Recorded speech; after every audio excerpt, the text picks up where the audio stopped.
On the morning of 23 November, the silent deserts of Ethiopia witnessed something no living human had ever seen before. A massive volcanic eruption tore open the Earth's crust in one of the hottest, driest, and most remote places on the planet. For the first time in nearly 12,000 years of recorded geological history, a volcano named Hayli Gubbi erupted with unbelievable force.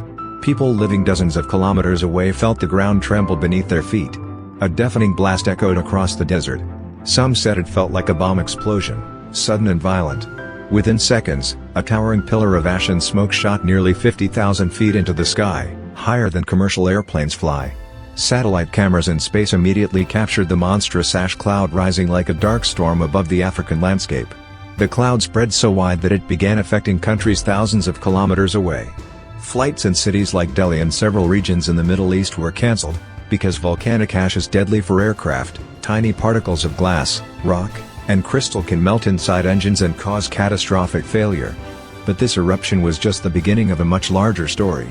The world's hottest place, Danakil Depression. The Hayli Gubbi volcano sits inside the Danakil Depression, a place often described as the closest thing to another planet on Earth. This entire landscape lies below sea level. Summer temperatures regularly cross 50 to 55 degrees Celsius, and rainfall is almost non-existent.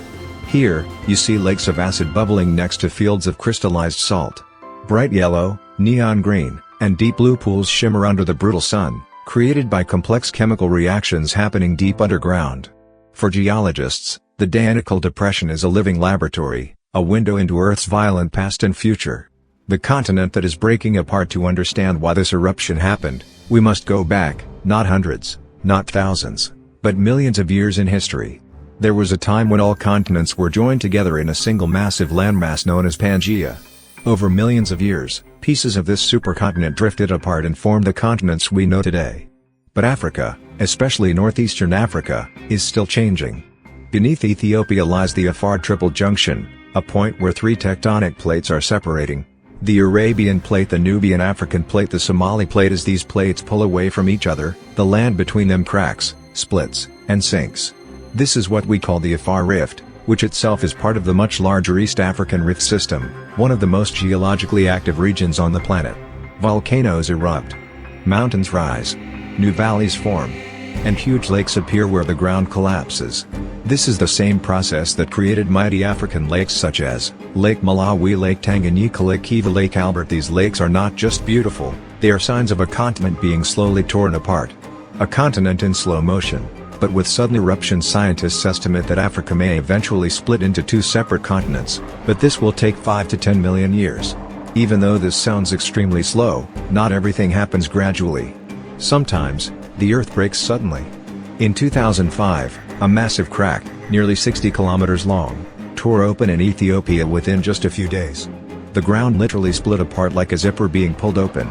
The world watched in shock as geologists declared, "We are seeing the birth of a new ocean." This was not science fiction. It was happening in real time. And now, the eruption of Hayli Gubbi is another chapter in this ongoing transformation. Signs were already there. In July of this year, scientists noticed white smoke and unusual heat signatures rising from Hayli Gubbi. Instruments recorded tremors and underground movements. Something powerful was building beneath the surface. And then, in November, the volcano finally unleashed its fury. The explosion was so strong that the sound traveled up to 190 kilometers, even though the region is almost completely uninhabited. That is why the event went unnoticed for a few minutes, until satellites detected the ash cloud spreading. The ash cloud that traveled across Asia. As the ash drifted eastward, international airlines began grounding aircraft.